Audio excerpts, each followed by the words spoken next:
श्रीमते वासुदेवाय।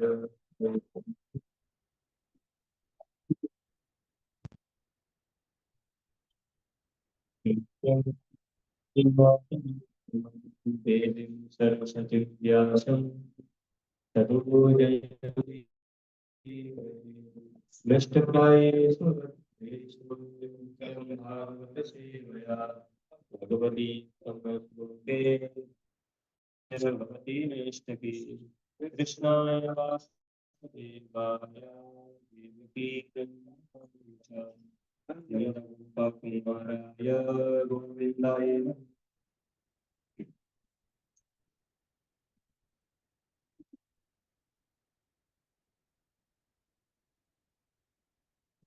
हरे कृष्ण। तो आज हम जो है अध्याय 4 से श्लोक संख्या 14 पे चर्चा करें। तो कल 13 तक किया गया था, ऑनलाइन में हुआ था। पुनरावृत्ति करेंगे श्लोका का। न मां कर्माणि लिम्पन्ति न मे कर्मफले स्पृहा इति मां यो अभिजानाति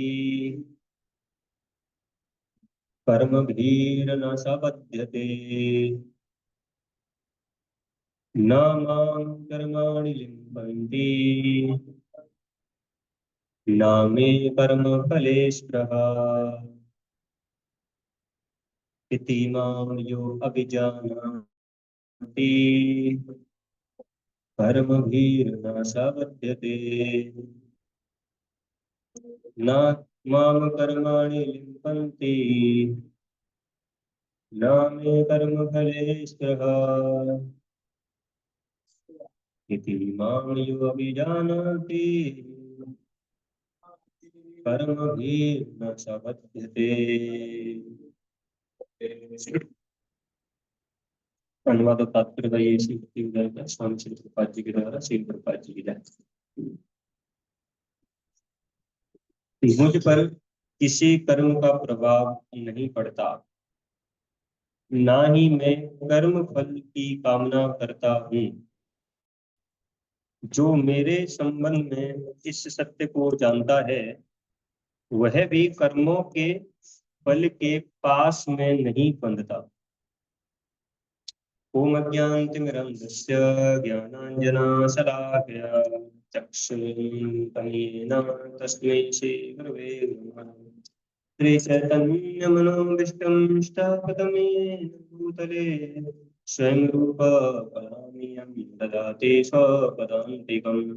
वन्देऽहं श्रीगुरो श्रीयुतापदकमलं श्रीगुरून् वैष्णवांश्च श्रीरूपं सागरजातान्वितं तं सजीवं साद्वैतं सावधूतं परिजनां सहितं कृष्णचैतन्यदेवं श्रीराधा कृष्णपादां सहगणा ललिता श्रीविशाखां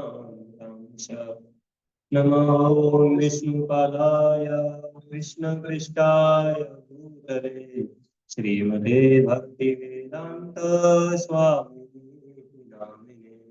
नमस्ते सारस्वते देवे श्रीगौरवाणी प्रचारिणे निर्विशेषशून्यवादी पाश्चात्यदेशतारिणे। नमो महावदनीयाय कृष्णप्रेमप्रदायते कृष्णाय कृष्ण चैतन्य नामने गौरसे नमः। हे कृष्णा करुणा सिंधु दीनबंधो जगत्पते गोपेशा गोपिकान्त श्रीराधाकान्त नमोस्तुते। तप्त काञ्चन गौरांगी श्रीराधे वृन्दावनेश्वरी वृषभानुसुते देवी प्रणमामि हरिप्रिये। वाञ्छाकल्पतरुभ्यश्च कृपा सिन्धुरेव च पतितानां पावनेभ्यो वैष्णवेभ्यो नमः। जय श्री कृष्ण चैतन्य प्रभु नित्यानंद, श्री अद्वैत गदाधर श्रीवासादि भक्तवृंद। हरे कृष्णा कृष्णा कृष्णा हरे हरे, हरे राम राम राम हरे हरे।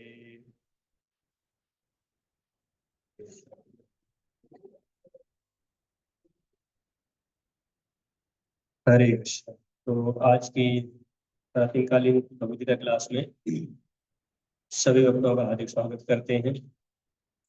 आज श्लोक संख्या 14 पे जो चर्चा करने वाले हैं, कल जो है 13वें श्लोक पे चर्चा किया गया था, जिसमें चतुर्वर्णम मया सृष्टम गुण कर्म विकास तस्य कर्म कर्तारपि मां विद्य कर्ता अव्ययम। तो इस श्लोक पे कल चर्चा किए थे, जिसमें भगवान बताए कि कैसे प्रकृति के 3 गुण और उससे संबंध कर्म के अनुसार जो है भगवान पूरी सृष्टि को, ये उसमें इको है सब, भगवान पूरी सृष्टि को 4 विभाग में रचते हैं। और भगवान ये सारी चीजों को बनाते हैं, भगवान सारी चीजों की सृष्टा भी है। पर लेकिन भगवान क्या कहते हैं कि हे अर्जुन, तुम इतना भी जान लो कि मैं इसमें अव्यय व अकर्ता हूँ। मतलब मैं इसमें बनता नहीं हूँ सारी चीजों में।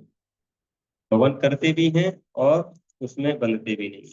और उससे पहले वाला जो श्लोक है, जिसमें हमने देखा था कि कैसे मनुष्य जो है सकाम कर्म करता है, और सकाम कर्म के लिए वो किसको अप्रोच करता है? देवी देवताओं को अप्रोच करता है, क्योंकि देवी देवता थोड़ा सा जल्दी फुलफिलमेंट कर देते हैं। पर लेकिन वो ये नहीं देखते हैं कि वो उसके भले के लिए होगा या नहीं होगा। ऐसा करके हम जो है 12वें श्लोक में उसको देखे थे। क्योंकि इस संसार में हर एक मनुष्य जो है कर्म करता है, पर लेकिन अ, कर्म करेगा और फल बहुत जल्दी चाहता है, इंस्टेंट उसको फल चाहिए। कोई स्टूडेंट जो है एग्जाम की भी तैयारी करेगा तो बस चाहता है कि पहले अटेम्प्ट में मेरा सिलेक्शन हो जाए। पर लेकिन पहला देता है, दूसरा देता है, तीसरा देता है, चौथा, पांचवा, तो कितनी बार देता है। तो मेडिकल में 4-5 अटेम्प्ट करते हैं स्टूडेंट, तब उसके बाद में उनका सिलेक्शन होता है। या आईएएस वगैरह की तैयारी, आईएएस की तैयारी, यूपीएससी, ये सब जो कॉम्पिटिशन कॉम्पिटिटिव एग्जाम जो है, उसमें जो भी ये तैयारी करते हैं, तो रिजल्ट थोड़ा देर बाद मिलता है। मतलब सब चाहते हैं कि पहली बार में ही सबको वो मिल जाए। तो इसलिए हर एक इंसान को चीजें क्या चाहिए? फास्ट चाहिए। लाइफ ही हमारा फास्ट बन गया है। जैसे सुबह का नाश्ता का जो नाम रखा गया इंग्लिश में, उसको भी रखा गया ब्रेकफास्ट। तो थोड़ा नाश्ता भी जो है जल्दी मिल जाए वो, है ना। तो ऐसे ही जो दुनिया है पूरी फास्ट हो गई है, तो रिजल्ट भी क्या चाहिए? फास्ट चाहिए। तो उसके लिए बताया गया है कि 12वें श्लोक में बताया था कि कैसे जिनको रिजल्ट बहुत फास्ट चाहिए होता है, तो वो क्या करते हैं? देवी देवताओं के पास में चले जाते हैं, क्योंकि वो बड़ी जल्दी ही दे देते हैं। वो ऐसा ही हो गया जैसे आप किसी एक दुकानदार के पास में जा रहे हैं, और मान लीजिए दुकानदार मिठाई वाला है, मिठाई लेने गए, तो आपने जितना पैसा दिया वो मिठाई आपको दे देगा बिना विलंब किए हुए। वो ये भी नहीं सोचेगा मिठाई कब से रखा हुआ है, और या ये जो मिठाई है बहुत इसके ऊपर मक्खियां वगैरह भिड़कती रहती हैं, वो अनहेल्दी हो गया, वो सोचेगा ही नहीं। उसको केवल अपना बिजनेस करना है, आपकी हेल्थ के बारे में वो नहीं सोचेगा, है ना, कि वो आपके लिए भले के लिए है या बुरे के लिए, आपको फायदा करेगा या नुकसान करेगा, ये सोचेगा ही नहीं। वो दुकानदार वो दे देगा। तो ऐसा ही होता है, देवी देवताओं को पूजा जब हम करते हैं तो वरदान वो दे देंगे, वो हमारे भले के लिए है या वो हमारे नुकसान करेगा हमको, वो सारी चीजों को सोचते नहीं है। तो जैसा कि हमने देखा है काफी बार, हिरण्यकशिपु जो है अ, ब्रह्मा जी को प्रसन्न करने के लिए तपस्या किया कितना सारा। उसके बाद में भी फिर वरदान मांगता है कि कैसे मेरे को अमर बना दीजिए। क्यों अमर बना दीजिए? कि जिससे कि फिर मैं इन सबको परेशान करूंगा भाई, सब लिविंग एंटिटी को, साधुओं को, है ना। तो पूरा अधर्म का मार्ग फैलाना चाहता था हिरण्यकशिपु। लेकिन ब्रह्मा जी बोले भाई हम खुद अमर नहीं है, तो आपको क्या अमर बनाएंगे? ऐसे करके ब्रह्मा जी बोलते हैं। तो हिरण्यकशिपु क्या करता है? थोड़ा ट्रिकी चाल चलता है वहां पे। और सोचता है कि ब्रह्मा जी को थोड़ा पागल बनाया जाए। तो ऐसा वरदान मांगता है, वो अमर जैसा ही है पूरा, है ना। और वरदान मांगने के बाद में सोचता है कि मैं अमर ही हो गया हूँ, क्योंकि ऐसा जो वरदान मैं मांगा हूँ उसमें कोई मेरे को मार नहीं पाएगा। लेकिन भगवान फिर भी सारी कंडीशन को फुलफिल करते हुए नरसिंह भगवान आते हैं और ऑपरेशन कर देते हैं उसका, बढ़िया। तो ऐसे करके क्या है कि उन्होंने ब्रह्मा जी से वरदान मांगा, बल्कि देखिए बाद में जाके जो उसको मरना ही पड़ा। रावण जो है शिव जी की पूजा किया, लेकिन बाद में जाके उसको भी मरना ही पड़ा, है ना। भस्मासुर जो था वो भी शिव जी को प्रसन्न किया था, लेकिन ऐसा वरदान दिए कि शिव जी खुद संकट में आ गए, फिर उससे तो भस्मासुर उन्हीं के पीछे भगने लगा उनके सिर पे हाथ रखने के लिए। तो देवी देवताओं की जो हम पूजा करते हैं, तो एक तो क्या है कि पूजा करेंगे तो जो फल की कामना जो हम करते हैं, तो वो जो फल है लंबे समय तक एक तो मिलता भी नहीं है, और दूसरा क्या है कि वो जो फल है वो हमारे भले के लिए या बुरे के लिए है, ये वो देवी देवता सोचते नहीं। पर लेकिन भगवान की भक्ति में क्या है, कृष्ण भगवान की भक्ति में क्या है कि अगर हम भगवान की भक्ति करेंगे तो वो हमको पहले प्यूरिफाई कर देते हैं, फिर फल देते हैं। भले हमारी कोई इच्छा भी हो तब भी हमको भगवान को अप्रोच करना चाहिए। तो अगर हम भगवान को अप्रोच करेंगे तो वो हमको प्यूरिफाई करके सही समय पे देंगे, जब हमको कुछ चीज की जरूरत होगी तब देंगे। जैसे पेरेंट्स जो है, अगर वही बच्चा मिठाई मम्मी से मांगेगा तो वो अच्छे से बनाएंगे, बस थोड़ा विलम्ब हो सकता है बनाने में, लेकिन मिल जाएगा उसको, है ना। और अच्छा क्वालिटी वाला मिलेगा, ठीक है।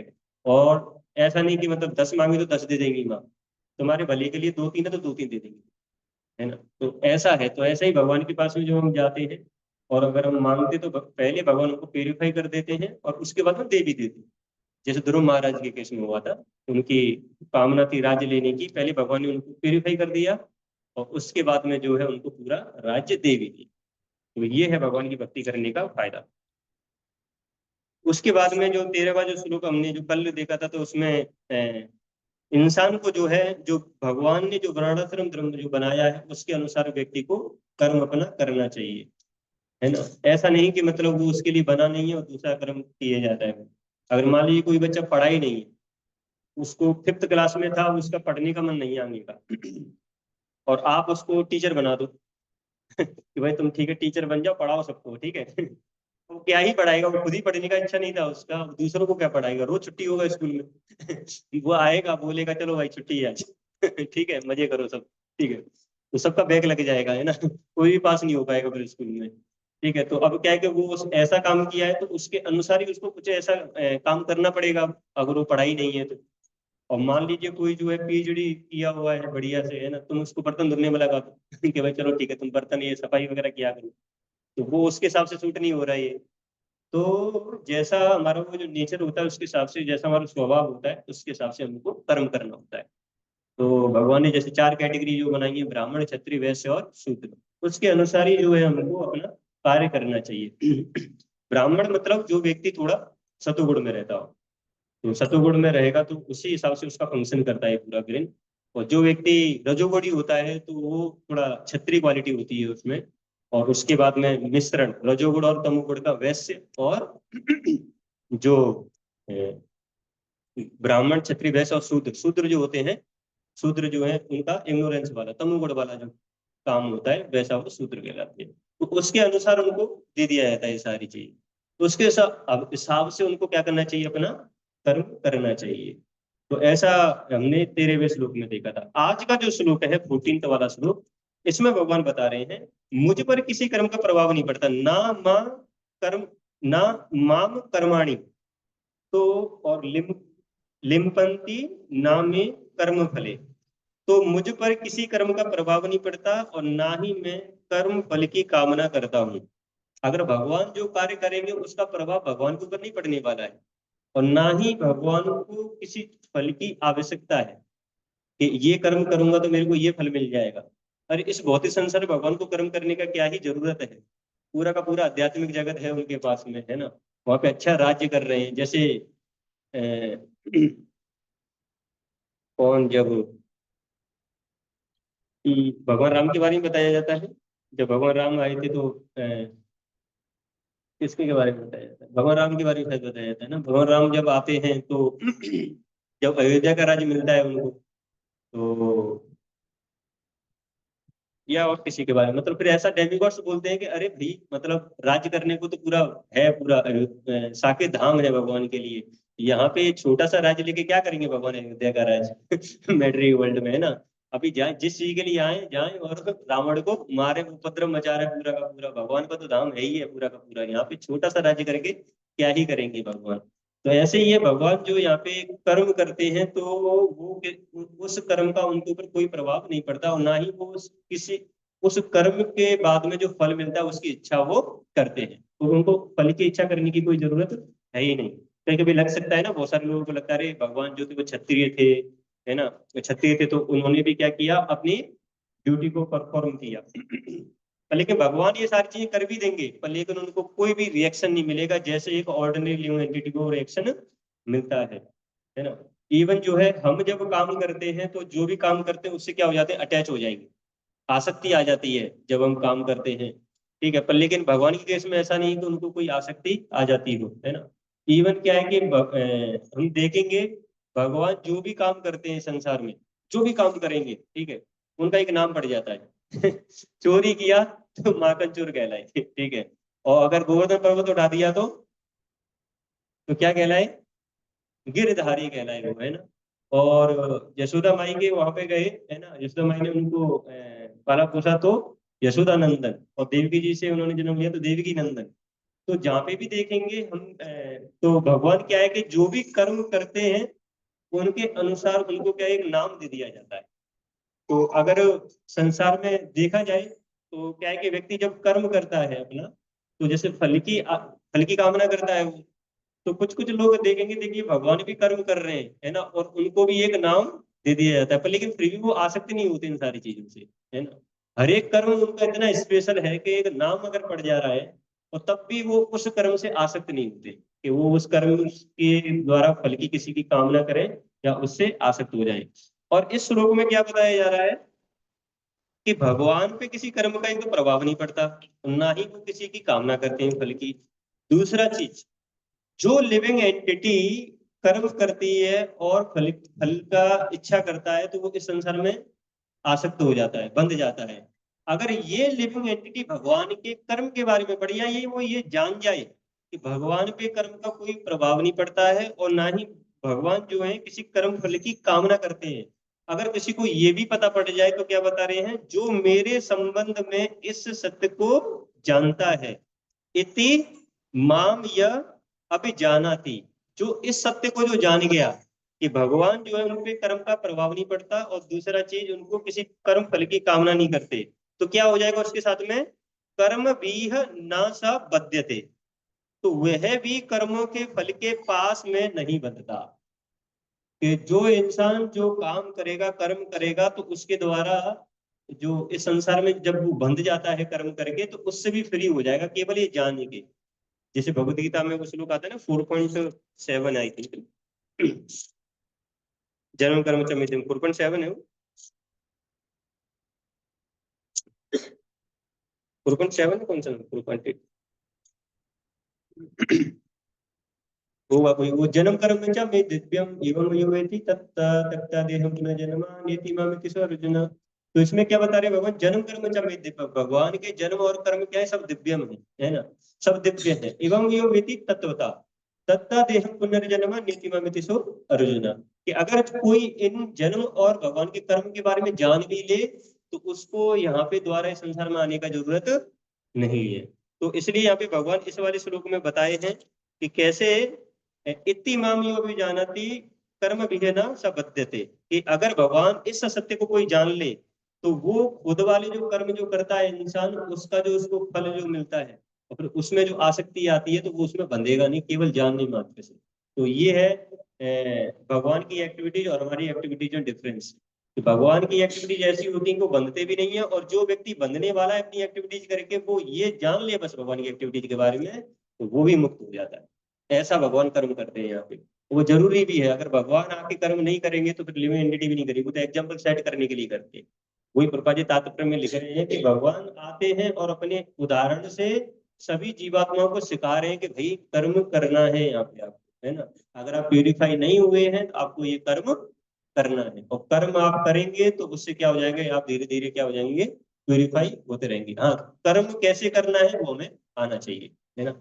जो लोग यही बोलते हैं कर्म ही पूजा है, तो दैट इज ऑल्सो रॉन्ग, वो भी गलत है। जो कर्म को ही केवल अपना ऑब्जेक्ट मान लेते हैं, गोल मान लेते हैं, ओनली ओनली कर्म, कर्म को ही अगर वो गोल मानते हैं, दैट इज ऑल्सो रॉन्ग। भगवान आके यहाँ पे सिखाते हैं कि हमको कर्म कैसे करना है। तो भगवान की जो एक्टिविटीज हैं, भगवान की जो लीलाएं हैं, अगर हम उनका अनुसरण करेंगे, उनका जो है ध्यान करेंगे, तो हम भी इस कर्म बंधन से क्या हो जाएंगे, फ्री हो जाएंगे। एक और इसमें उदाहरण आता है कि अगर मान लीजिए जैसे भगवान की एक्टिविटीज कैसे लिविंग एंटिटी की जो एक्टिविटीज होती हैं, जीवात्माओं के जो कार्य होते हैं उससे कितना डिफरेंट है। जैसे मान लीजिए प्राइम मिनिस्टर जो है, अगर वो जेल में जाता है, तो अब वो जेल में जाएगा तो इसका मतलब क्या उसने क्राइम किया है क्या कोई? है ना, जेल में कौन जाता है वैसे जनरली? जो क्राइम करते हैं, है ना, वही तो जाते हैं, जिन्होंने कुछ ऐसा काम किया है, ऐसा घिनौना काम किया है, या किसी की हत्या कर दी हो, कहीं चोरी कर ली हो, वो जाते हैं जेल में। भले अगर मान लीजिए प्राइम मिनिस्टर अगर जेल में जाता है, तो क्या वो भी कैदी कहलाएगा? वो नहीं कहलाएगा, है ना। वो जब जाएगा तो वो क्या है कि वो उसका मालिक है, तो वो जो प्राइम मिनिस्टर है पूरी कंट्री का मालिक है, तो वो कहीं पे भी जा सकता है, वो उसका फ्री विल है।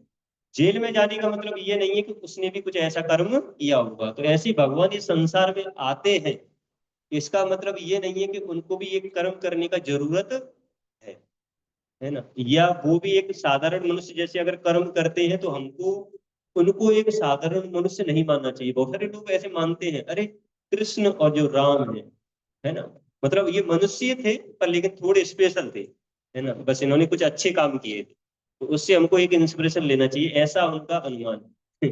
सोचते हैं, ऐसा सोचते हैं वो। पर लेकिन क्या है कि वो मनुष्य नहीं, वो तो भगवान थे। तो भगवान जो यहाँ पे आते हैं और अपने कर्म के हिसाब से सिखाते हैं बस हमको आके कि हमको भाई कैसा कर्म करना है। तो इसका मतलब ये भी नहीं है कि हम उनको क्या मान लें, एक साधारण लिविंग एंटिटी मान लें, है ना। क्योंकि भगवान को यहाँ पे कर्म करने का कोई जरूरत नहीं है, उनके पास में सफिशियंट बहुत सारी चीजें हैं वैकुंठा में, इवन ये मैटेरियल वर्ल्ड भी उनका है। दूसरा चीज थोड़ा यहाँ से ये भी हम सीख सकते हैं कि कैसे भगवान का जो कार्य है उसके बारे में सुनने से तो हम मुक्त हो रहे हैं, पर लेकिन लिविंग एंटिटी जब कार्य करती है तो फंस क्यों जाती है? भगवान कार्य कर रहे हैं, उसके बारे में सुन रहे हैं, तो लिविंग एंटिटी मुक्त हो जा रही है। पर लेकिन लिविंग एंटिटी जब कार्य करती है संसार में तो फंस क्यों जाती है? कब फंसती है वो लिविंग एंटिटी यहाँ पे कि वो कार्य करे और फंस गया? जब लिविंग एंटिटी जीवात्मा इस संसार में एंजॉय करने का कोशिश करता है, वो ऐसा सोचता है कि इस संसार को मैं भोगूंगा, तभी जाके वो फंस जाता है इस संसार में, है ना। और जब वो लिविंग एंटिटी कार्य करता है भगवान की प्रसन्नता के लिए, तो तभी वो इस संसार से फ्री। और जब तक वो ये सोचेगा कि मेरे को इस संसार को भोगना है भोगना है भोगना है, तो भोग भी नहीं पाएगा और इस संसार में वो फंस भी जाएगा। तो ये डिफरेंस है लिविंग एंटिटी के कार्य में और भगवान के कार्य में। लिविंग एंटिटी जो है वो क्या करता है, वो भोगने की एक कामना करता है कि वो एंजॉय करने का कोशिश करता है इस संसार में, इसलिए वो क्या कर जाता है, फंस जाता है यहाँ। और जब लिविंग एंटिटी जो है इतना कार्य यहाँ पे करता है, फंस भी जाता है, तो उसको भयंकर रिएक्शन भी मिलता है उसका। जैसा कर्म करेगा उसको वैसा ही रिएक्शन मिलेगा, है ना। क्योंकि हमको ऐसा नहीं सोचना है अरे हमको ये ऐसा रिएक्शन क्यों मिल रहा है, क्योंकि वो हमने ही ऐसा कर्म किया है कि उसका भुगतान तो करना ही पड़ेगा। अब मान लीजिए आपने बहुत सारे बीज बोए, और वो बीज बो दिए, और वो बीज बो दिया आपने, वर्षा पड़ेगी तो पेड़ भी निकलेगा। तो क्या पेड़ निकलने का जो कारण है, जो भी जिस जिस भी टाइप का पेड़ जो आया है, क्या उसका जो कारण है क्या वो वर्षा है? वर्षा भी है, पर लेकिन आपने जो बीज बोया है ना, असली कारण तो वही है भाई, है ना। आपने अगर यहाँ पे आम का जो बीज है वो डाला, तो यहाँ से नींबू का पेड़ निकलेगा क्या? तो वो आम का ही निकलेगा। अगर लेमन का सीड डाला तो लेमन का पेड़ निकलेगा, ठीक है। टमाटर वाला सीड डाला तो टमाटर निकलेगा। तो लिए लिविंग एंटिटी है, जैसा वो कर्म करेगा उसको वैसा ही रिएक्शन मिलने वाला है। ठीक है, हमको ऐसा नहीं कि भगवान के ऊपर ब्लेम करना है। बहुत सारे लोग ब्लेम करने लग जाते हैं, भगवान को ब्लेम करते हैं, है ना, कि भगवान मेरे साथ में ऐसा कर रहे हैं ऐसा कर रहे हैं। पर लेकिन क्या है कि भगवान ही करते हैं हमारे साथ में वैसा, हम जैसा कर्म किए हैं हमको वैसा ही रिएक्शन मिलने मिलेगा। हमारी जैसी इच्छा अंदर से होगी, भगवान बस क्या एक फैसिलिटी प्रोवाइड कर देते हैं। किसी मांस खाने की इच्छा है, ले ये तू शेर की बॉडी ले, ठीक है। कि खा तो जितना खाना है ना। तो ऐसे करके जो भी लिविंग एंटिटी की इच्छा होती है भगवान बस उसको फैसिलिटेट कर देते हैं इस मेडिटेशन पर। लेकिन है कौन उसका भागीदार, कौन है? वो हम ही है ना। अगर हम अच्छा कर्म करेंगे तो संसार से मुक्त हो जाएंगे, है ना? और इस संसार में क्यों क्यों सड़ना पड़ता है हमको, क्यों हमको रिएक्शन मिलता है? क्योंकि भगवान जैसा बताते हैं हम वैसा फॉलो करते ही नहीं। भगवान जैसा बताएं गीता में वैसा अगर इंसान फॉलो करे, तो इन सारे वो रिएक्शन उसको झेलना ही नहीं पड़ेगा। जैसे कंपनी होती है, तो कंपनी में अगर कोई कार दे दे अपने एम्प्लॉय को, तो वो कार कब तक रहेगी उसके पास में? जब तक वो उस कार को यूटिलाइज करेगा कंपनी की सेवा में। अब मान लीजिए मालिक ने कार दिया और उस कार आ गई उसके पास में, और वो सब जगह घूम रहा है बढ़िया, कभी यहाँ पे ट्रिप लेके जा रहा है, कभी वहां पे ट्रिप लेके जा रहा है, सब जगह घूम रहा है। और कंपनी में मान लीजिए बाइक से चले जाता है ना, साइकिल से चला गया, या मान लीजिए बाइक से चला गया, है ना। तो वो जो कंपनी के जो मालिक ने उसको जो कार दिया, ठीक है, वो उस कंपनी की सेवा में ना लगा के सब जगह लगा रहा है, तो फिर कंपनी वाला क्या करेगा? जो उसका मालिक होगा उस कार को छीन लेगा, ला भाई ठीक है, तुमने बहुत अच्छा सेवा किया, अब तो इस कार को लौटा दो। पर लेकिन अगर वो जीवात्मा, वो एम्प्लॉय अगर उसको कंपनी की सेवा में अगर लगाएगा, तो वो बाद में जाके उसको मतलब अच्छी कार भी मिल जाएगी, और उसका क्या है, प्रमोशन भी हो जाएगा कंपनी। क्योंकि जैसा वो मालिक ने बोला अगर वो वैसा करेगा कंपनी में, तो प्रमोशन हो जाता है। लेकिन जैसा मालिक ने बोला वैसा नहीं करेगा, तो कंपनी से निकाल भी दिया जाता है।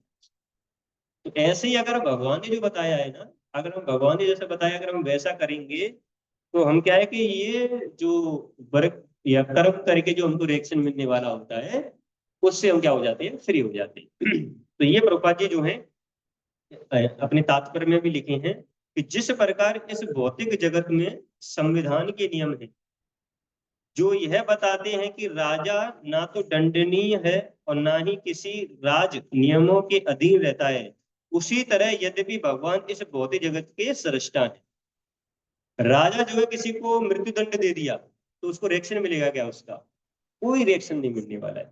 राजा ने मृत्यु दंड दिया क्योंकि जो राज्य में जो भी लोग थे, अगर उन्होंने कुछ पाप किया होगा, जो सिटीजन है, नागरिक है, उन्होंने अगर पाप किया होगा, तो उसको क्या मिलेगा? उसको ये सजा मिलेगा, तो उसको खुद के कर्म का सजा मिलने वाला है। तो इसमें राजा का कोई भी रोल नहीं है कि राजा को कुछ उसका रिएक्शन मिलने वाला है ना। तो भगवान के बारे में क्या बताया? यद्यपि भगवान इस जगत के सृष्टा हैं, किंतु वे भौतिक जगत के कार्यों से प्रभावित नहीं होते हैं, है ना। भगवान ही बनाया, बल्कि वो प्रभावित नहीं होंगे। सृष्टि करने पर भी वे इसके पृथक रहते हैं, जबकि जीवात्माएं भौतिक कार्यकलापों के सकाम कर्म फलों में बंधी रहती हैं, क्योंकि उनमें प्राकृतिक साधनों का प्रभुत्व दिखाने की प्रवृत्ति रहती है ना। भगवान ने ये सब कुछ दिया, बस उसको एंजॉय करने का कोशिश करते हैं, और उस पे क्या करना का चाहते हैं? वो मास्टर बनना चाहते हैं, है ना, स्वामी बनना चाहते हैं उस चीज का। अगर जैसे घर जब मिल जाता है ना, इंसान को घर मिल गया बढ़िया, है ना, बड़ा घर बना लिया, तो ठीक है ये मेरा घर है, स्टाम्प लगा दिया, नाम लिख देता है बाहर वाले गेट पे देखेंगे तो नाम लिखा रहेगा, है ना, बोर्ड पे, ये हमारा घर है ठीक है, नाम डाल देगा। कितने साल तक रहेगा घर वो जब तक इस संसार में है बस तब तक रहेगा। कहीं कहीं तो बीच में खाली करा लिया जाता है ना? मान लीजिए गवर्नमेंट ने कुछ रोड पास कर दिया उस वाली जगह से कि यहाँ से भाई रोड बनेगा, ठीक है, तो खत्म कहानी फिर बस हो गया उसका काम तो ऐसा है कि मतलब इस संसार में जो है अपने पास में जो भी है वो लंबे समय तक नहीं रह सकता है किसी संस्थान का स्वामी कर्मचारियों के अच्छे बुरे कार्यों के लिए उत्तरदायी नहीं है, कर्मचारी इसके लिए स्वयं उत्तरदायी होते हैं। जीवात्माएं अपने अपने इंद्र तृप्ति कार्यों में लगी रहती हैं, किंतु ये कार्य भगवान द्वारा निर्देशित नहीं होते। इंद्र तृप्ति के उत्तरोत्तर उन्नति के लिए जीवात्माएं इस संसार में कर्म में प्रवृत्त हैं, और मृत्यु के बाद स्वर्ग सुख की कामना करती रहती है। स्वयं में पूर्ण होने के कारण भगवान को तथाकथित स्वर्ग सुख का कोई आकर्षण नहीं रहता। स्वर्ग के देवता उनके द्वारा नियुक्त सेवक हैं, है ना? भगवान को स्वर्ग में जाने का जरूरत नहीं है। भगवान भगवान ने तो जो स्वर्ग में देवी देवताएं भी हैं उनको नियुक्त किया हुआ है ना। तो वो भला क्यों जाएंगे स्वर्ग में, है ना। जैसे कंपनी में जो मालिक जो होता है, तो बहुत सारे डिपार्टमेंट है अगर, तो क्या वो मालिक चाहेगा जाके भाई चलो ठीक है डिपार्टमेंट में थोड़ा चलते हैं, काम करते हैं, थोड़ा पगार मिल जाएगा? अरे वो कंपनी का मालिक ही है, तो उसको पगार की क्या जरूरत है तो ऐसा ही जो है कृपा जी यहाँ पे बता रहे हैं कि भगवान को जो है स्वर्ग में जाने का जरूरत नहीं है, या स्वर्ग का सुख भोगने का जरूरत नहीं है, क्योंकि स्वर्ग में तो देवी देवताएं भी उनके द्वारा नियुक्त सेवक हैं। स्वामी कभी भी कर्मचारियों का सा निम्न स्तरीय सुख नहीं चाहता। वह भौतिक क्रिया प्रतिक्रिया से पृथक रहता है। उदाहरण, पृथ्वी पर उगने वाली विभिन्न वनस्पतियों के उगने के लिए वर्षा उत्तरदायी नहीं है। यद्यपि वर्षा के बिना वनस्पति नहीं उग सकती, वैदिक स्मृति से इस तथ्य की पुष्टि इस प्रकार होती है।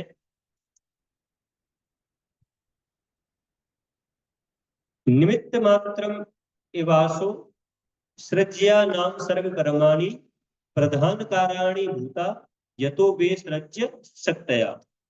भौतिक सृष्टि के लिए भगवान ही परम कारण है, प्रकृति तो केवल निमित्त कारण है जिससे विराट जगत सृष्टि गोचर होता है। प्राणियों की अनेक जातियां होती हैं, यथा देवता, मनुष्य तथा निम्न पशु, और ये सब पूर्व शुभाशुभ कर्मों के फल भोगने को बाध्य हैं। भगवान उन्हें ऐसे कर्म करने के लिए केवल समुचित सुविधाएं तथा प्रकृति के गुणों के नियम सुलभ कराते हैं, किंतु वे उनके किसी भूत तथा वर्तमान कर्मों के लिए उत्तरदायी नहीं होते। वेदांत सूत्र में पुष्टि हुई है कि वैषम्य ने गृणे न सापेक्षत्वात्, भगवान किसी भी जीव के प्रति पक्षपात नहीं करते। जीवात्मा अपने कर्मों के लिए स्वयं उत्तरदायी है। भगवान उसे प्रकृति अर्थात बहिरंगा शक्ति के माध्यम से केवल सुविधा प्रदान करने वाले हैं। जो व्यक्ति इस कर्म नियम की सारी बारीकियों से भली भांति अवगत होता है, वह अपने कर्मों के फल से प्रभावित नहीं होता।